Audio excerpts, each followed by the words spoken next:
Chapter 9. The Light on the Moor. Baskerville Hall, Dartmoor, the 15th of October, 1889. My dear Holmes, I am now able to answer the question at the end of my last letter. I know why Barrymore signalled with a candle. First, let me tell you about Sir Henry and Miss Stapleton. I told you that they are very friendly.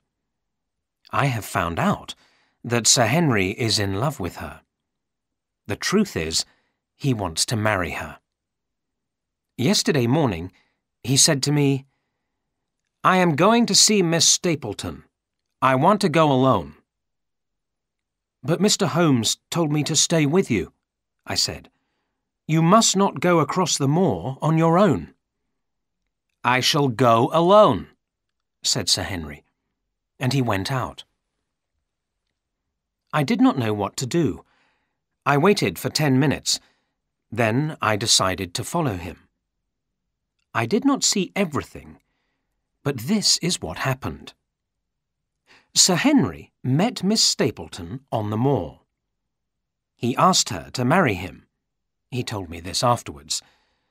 They walked towards Merripit House to see Mr. Stapleton. They met him outside the house. Sir Henry told Stapleton the news. I reached High Tor before Sir Henry met Stapleton, so I saw what happened next.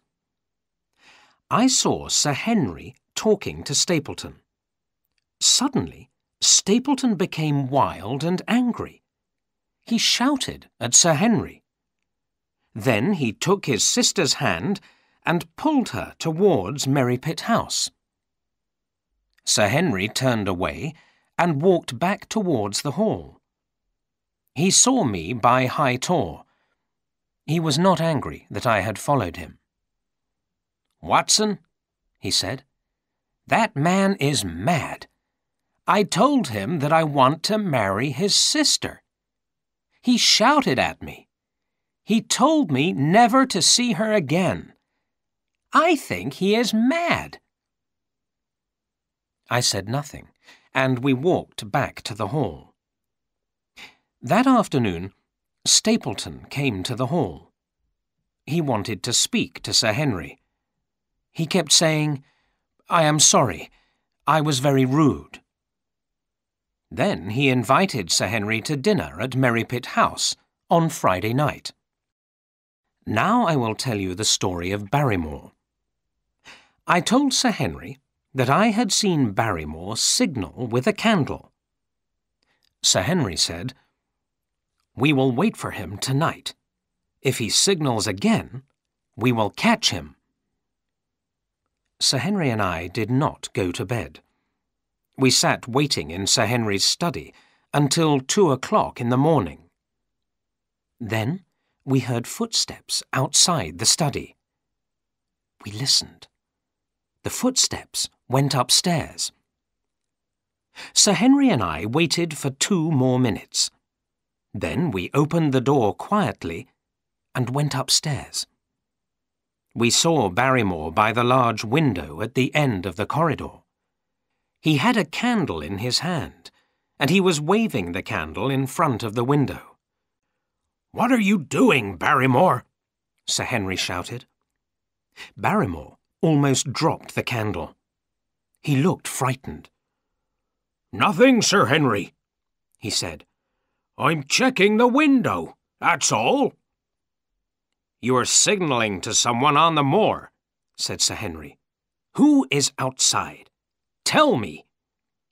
"No one, sir," said Barrymore. "Tell me," said Sir Henry, "or you shall leave this house tomorrow. Tell me now." "Sir Henry," said another voice, "please don't be angry with my husband. It is my fault." We turned and saw Mrs. Barrymore. She was standing at the top of the stairs, holding her hands tightly together. "My brother is outside, sir," she said. "My brother is Selden, the man who escaped from prison." Selden? The murderer? I said. And why do you signal to him at night? My husband takes him food and clothes, said Mrs. Barrymore. We signal to tell him my husband is coming. I understand, said Sir Henry. He is your brother.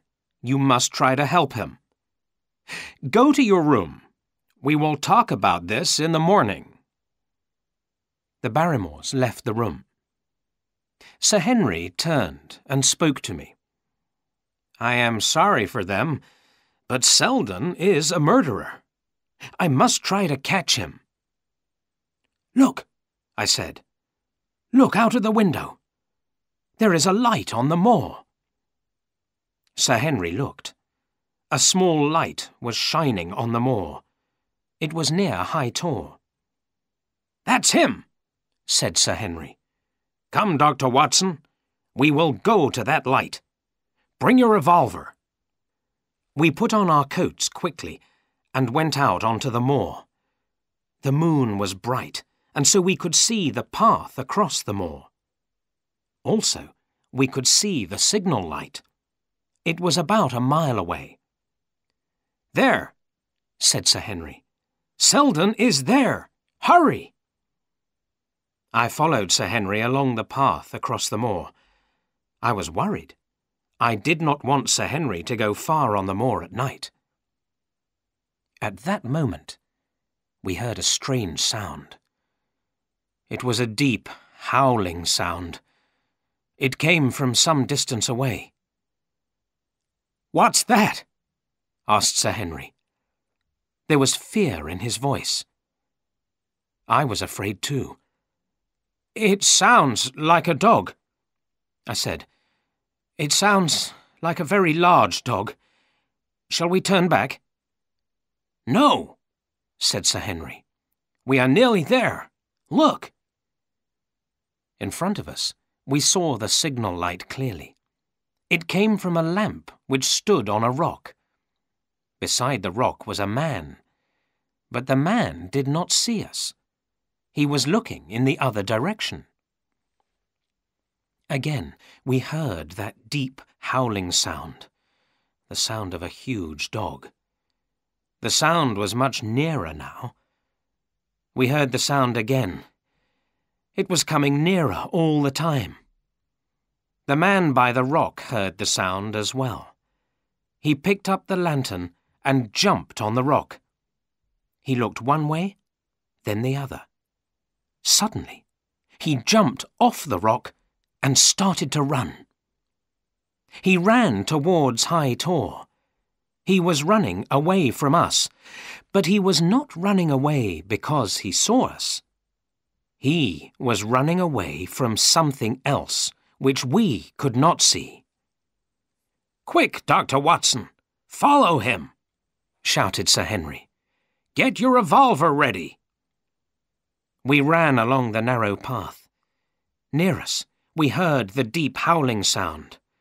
It was very near and very loud. Then we heard a scream. We stopped. Be careful, Dr. Watson, said Sir Henry. Let us go forward slowly. The night was silent. We walked forward slowly. There was something, or someone, lying near the bottom of the Tor. We went over to it. I held my revolver in front of me. We found the body of a man at the foot of the Tor. The man had fallen from the rocky hill. He was dead. His neck was broken. We were sure that the man was Selden. He was dressed in Sir Henry's old clothes, the clothes that Sir Henry had given to Barrymore.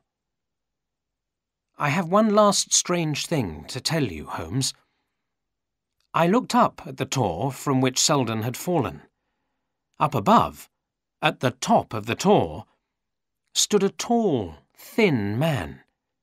I saw him only for a moment. Then he disappeared into the night. But I know I have seen him before. I will search for this strange man who walks on the moor at night.